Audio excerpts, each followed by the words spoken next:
வேலூர் பாலாற்றங்கரையில் நடைபெற்ற மயான கொள்ளை விழாவில் கழிஞ்சூர் விருத்தம்பட்டு உள்ளிட்ட பல்வேறு பகுதிகளில் இருந்து மின் விளக்குகளால் அலங்கரிக்கப்பட்ட பல்லக்குகளில் அம்மன்கள் எழுந்தருளி பக்தர்களுக்கு காட்சி அளித்தனர். மயான பூஜை நிறைவடைந்ததைத் தொடர்ந்து ஒவ்வொரு பல்லக்காக புறப்பட்டது.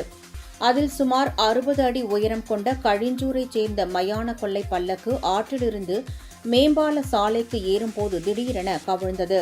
இதில் 7 பேர் பல்லக்கின் அடியில் சிக்கி படுகாயம் அடைந்தனர்.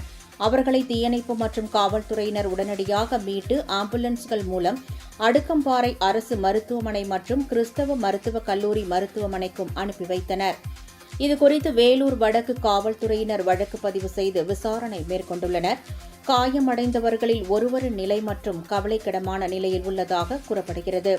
அதிகாரிகள் பலமுறை கூட்டம் நடத்தி குறிப்பிட்ட உயரத்திற்கு மேல் பல்லக்கு அமைக்கக்கூடாது என அறிவுறுத்தியும் அதனை மீறி செயல்பட்டதால் இந்த விபத்து நிகழ்ந்தது குறிப்பிடத்தக்கது.